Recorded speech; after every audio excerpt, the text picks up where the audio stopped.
A young man in a suit steps into the room, looking slightly nervous yet composed. He calls out softly, "Dear," and continues, "I came to check on your preparation progress." He enters deeper into the room, glancing at the elegant pink wedding dress displayed on a mannequin. Thinking aloud, he mutters, "Could it be that she went out to fix her hair?" Then, in a reflective tone, before the wedding, seeing the bride's dress is said to bring bad luck. Perhaps it's one of those old European traditions. Now facing a woman with long blonde hair, he speaks with a friendly smile. "How have you been recently? It's already been 7 months." She replies thoughtfully, "It's been 8 months actually. When we first broke up, you said you'd never love again, whether it was me or another woman." The woman sighs lightly and adds, "But love comes so suddenly. Who would know they could rekindle that flame?" The woman beams with joy, placing her hands together. "That's wonderful! I now clearly understand what it feels like to fall in love. So I will bless you both sincerely." The man, slightly sweating, stammers, You're not mad, are you?" She laughs warmly. "Of course not. On the contrary, I'm truly happy you finally found true love." But behind him, unseen, another woman quietly raises a gun and points it at his back. The blonde woman smiles. Gently, her necklace with the name Saya glinting under the light. "It's been a long time, hasn't it?" she says. The man turns his head in shock, whispering, "Who could it be? Kai?" She chuckles softly. "Guessed right." A young man, restrained in a chair, looks shocked and confused. Across from him, the same woman puts on gloves and explains something with confidence, as though she has everything under control. The man squirms as something is placed on his head. He sweats nervously, protesting. While the woman insists it is time for him to undergo a change, another woman enters the scene, wearing gloves and holding a substance in her hands. She explains that it can transform the skin and keep it smooth, while the man looks on nervously, unable to resist. The second woman smiles with pride, declaring that her work will make him look perfect, like a bride on her wedding day. The restrained man flinches as one of the women rubs his face with a cloth. Still struggling, the man protests in disbelief. He insists that he cannot possibly become a bride, but his words sound desperate as the women continue their work. The second woman produces a syringe, smiling brightly. She reassures him that this will not cause harm and that it will only help complete his transformation.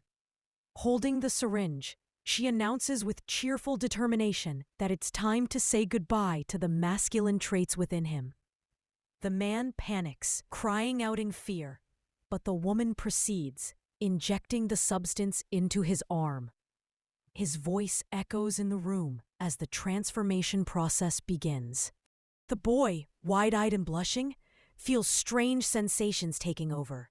He gasps, asking in confusion what has just been done to him. A syringe is pressed into his arm.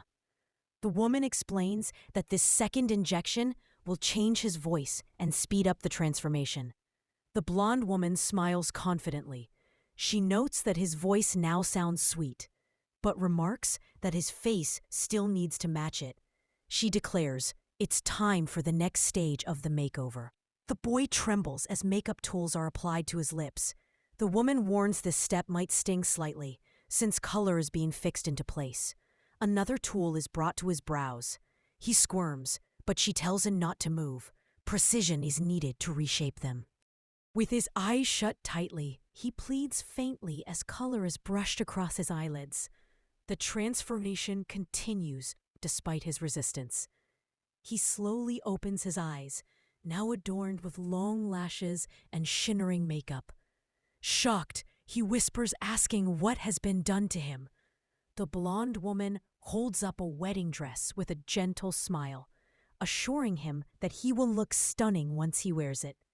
Holding a makeup kit, she explains that the cosmetics work is complete and the medicine should soon take full effect. She asks him how he feels. At last, his hair cascades down in long, black waves. He looks at his reflection, stunned, his transformation almost unrecognizable to himself. A young man, now dressed in frilly lingerie, blushes deeply. The blonde woman smiles and helps adjust his outfit, telling him he looks adorable. He stammers nervously, insisting he doesn't want to go through with this. His hair is wrapped in curlers as he squirms. With his eyes shut, he begs them to stop, saying he isn't what they think. But the women reassure him, explaining that once everything is done, he won't need to worry anymore. Seated at a table with curlers still in his hair, he is handed a paper. The women explain he must read the words aloud into the microphone. Once finished, he will be allowed to return to his normal life. He looks at the paper in shock, asking if they really expect him to read it. The blonde calmly nods, telling him it's the only way to move forward. She adds slyly that unless he wishes to remain this way forever, he should comply. His voice trembles as he begins to read the words, a script that declares things he doesn't want to say. He lowers the caper, confused and flustered. He insists he followed their instructions, so now they should let him go. But the blonde chuckles, saying this is only the beginning of his new role. Her words leave him stunned. She explains that the makeup and changes are permanent, that he can no longer return to his former life. The only future is the one they've prepared for him, as a beautiful bride holding up a layered wedding dress. The blonde woman tells him it's time to finish what was started. She gives him two choices. Either they force the gown onto him, or he wears it himself in front of them. Now dressed in the gown, the young man sits with wide eyes and flushed cheeks. One of the women gently reminds him that he is no longer a groom, but a bride, someone destined to become part of another man's happiness. Finally, a necklace is clasped around his neck.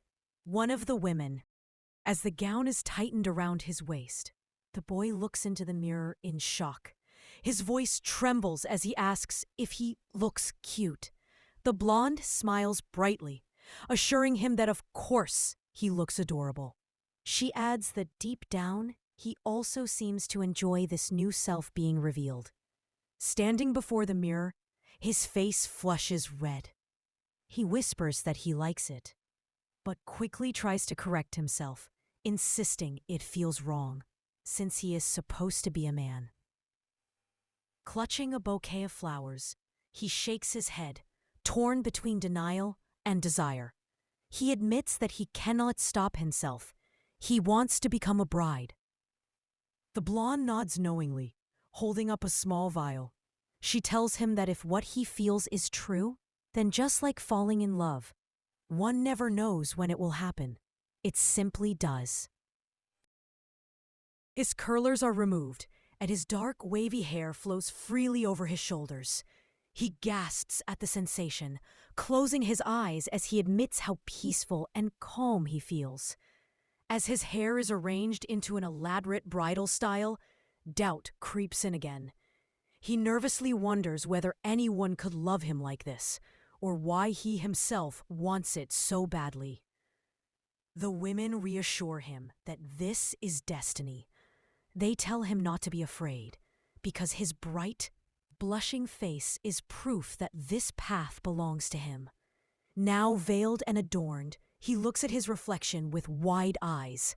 The blonde remarks that he has grown calm, already carrying the aura of a bride ready to make her husband happy. Hands pressed to his cheeks, he exclaims that he cannot wait any longer. He asks when the ceremony will begin, when he will finally see his wedding day. The women giggle warmly, telling him not to worry. The wedding procession is about to start.